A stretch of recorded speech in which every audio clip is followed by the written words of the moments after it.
Welcome to Picks for Sticks, Season 2, Episode 1. I am Michael Driggs, live on location from, can you tell behind me?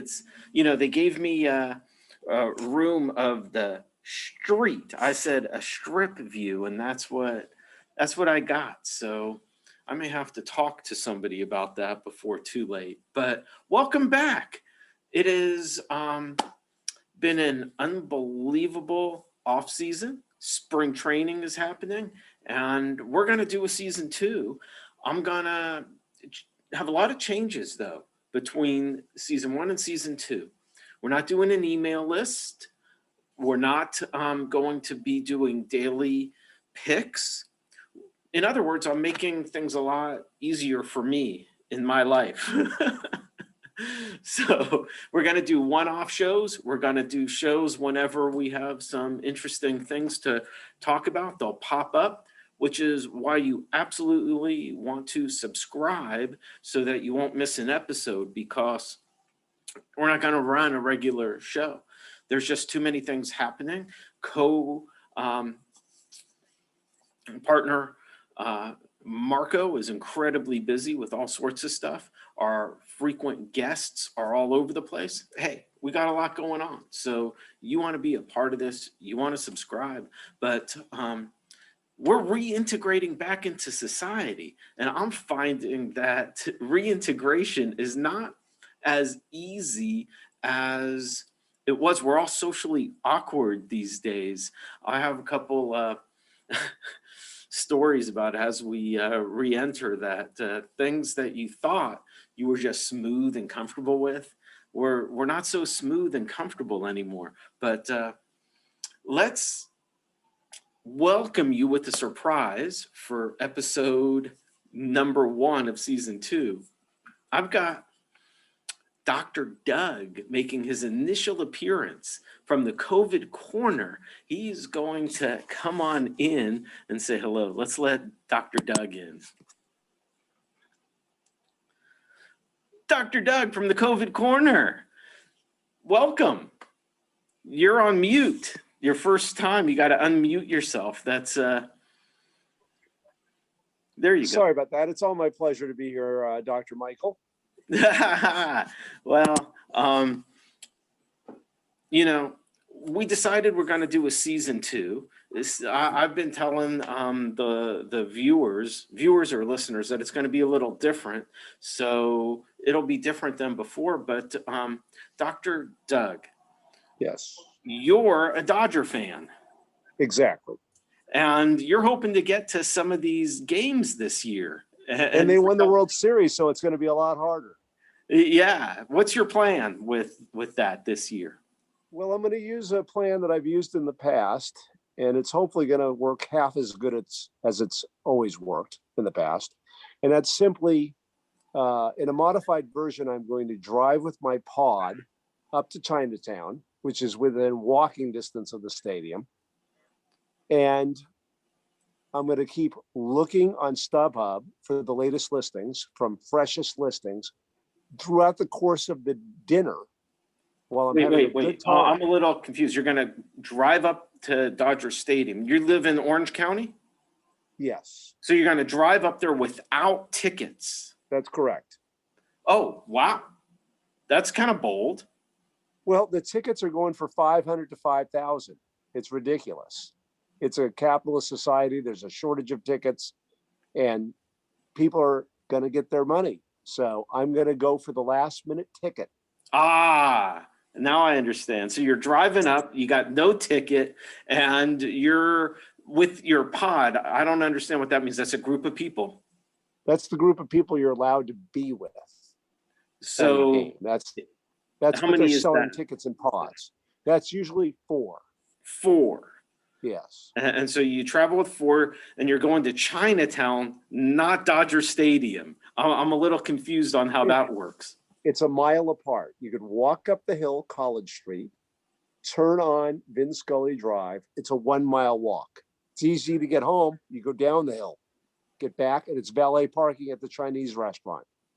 So what happens if you're not seeing any deals?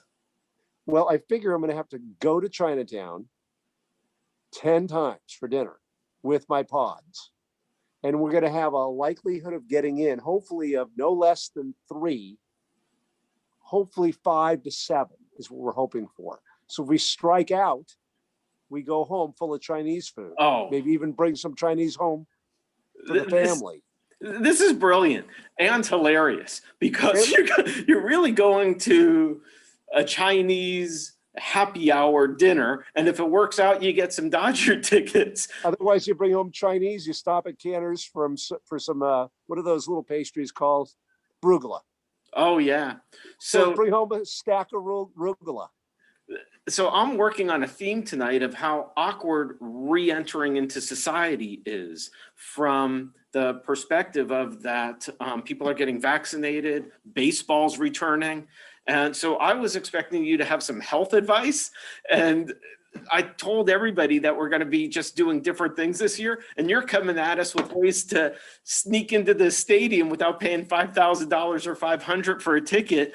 You wind up with you're driving down, you get the Chinese dinner, which I had pad thai today. I don't know if you can get that at a Chinese restaurant, but you get the noodles, you get the Szechuan, you dig in. And if you get the Dodger deal, you walk up to the stadium. Exactly. You work off your meal. So Exercise. that's one great way to reintegrate as opposed to just spending $500 and only going to one game. That's $500 for the worst seat in the house, and a decent seat's going to be about $1,000 to $2,000. Wow. It's going to be off the charts absurd. It's not going to be worth it to me. Because they're limiting attendance? Because the attendance is down to 20% in the red tier. In the purple tier, if we slide back to that, they're only going to let 100 people in. So they go from 100 in the purple tier to 11,000 at Dodger Stadium, 9 at Angel Stadium, 9,000 in the red tier. If we move up one more tier, we're at 50%. How many do they let in? How many do they let into the Chinese restaurant? That could be the flaw in your theory. You get up there and you're not allowed in. I better have a reservation. Right. That's the way to do it. Now, talking about reservations, you and I dined at Morton's the other day. The last time we were there, I brought my own steak, and people can see that episode from season 1. But this time was a little different because it had been so long, and I went to the valet. It was so great to see the valet, and we tend to think that valet is easy. You just get out of your car, you give the guy your keys, and he parks your car, and you go to your meal. Not in the time of COVID. Right. You know, I wear a sport coat always. So you get out of the car and then you got to get your sport coat.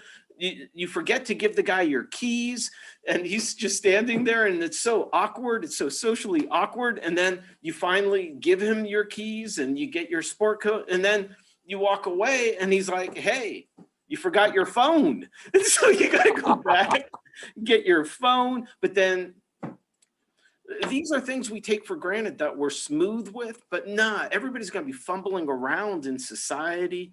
And we should just try to plan in advance like you are suggesting. Exactly. And I hope the word doesn't get spread too far on your very popular show, because then we'll have too much competition in this endeavor. Right. Other people will be competing with us. You may have given away your technique, but most of our viewers are not in California. They're going to do this in their ballpark. Yes. Yeah, exactly. And speaking of ballparks, you know, Dr. Doug, season 1, we made a lot of people a lot of money, or a few people a little bit of money. Not sure which one it is, but nobody lost any money by taking our picks. And so this year we're gonna come back and we're gonna do random shows here and there when we have good advice to give people and interesting things to say. So I look forward to you being a major contributor. It will be an honor and a privilege. It's all my pleasure, Michael. Count me in on your pod. Oh, it's always the best when you can come. It's rare, but you'll get there. It happens. It's like 30% of the games we'll get into. So if you show up 30% of the time, you might get to one game. I just need that Chinese restaurant. That's it. I'm looking for. That's all we need to count on is the I Chinese. could just, The game is the bonus. I'm just gonna be like having a Mai Tai, eating some chow mein, and you're gonna be like, we gotta go now. Now it's it, we're in. I'm like, wait a minute, dim sum. Making the game on time is not the important thing. In fact, the longer we wait, if we get in there by the first, second, third inning, the longer we wait, the prices come down. They go lower. Oh, there's sub parts to the theory. I love it. I love it. Yes, because the supply and the demand, the curve changes. There's more supply than demand when the game's already going. So we're eating and we're going, do we even go? Yeah, for $30, we're going. That's brilliant. For 100, we would never go. That's a lot of Chinese food. Yes, I love it. Thank you, Dr. Doug. We'll see you soon. Okay.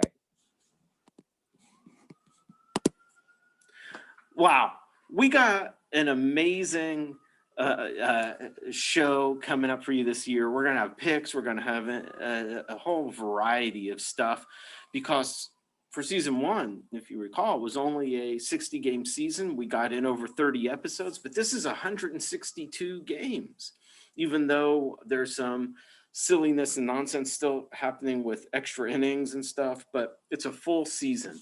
So we got lots of time. There's no rush to get your bankroll in action. And if you subscribe, you'll know exactly when we're going to have episodes. So hang in there. Start breaking down the teams. Start paying attention to pitchers getting in their extended work as we move into the next week, and start getting ready to have some action. I look forward to being your guide this year. Thank you. Bye, everybody.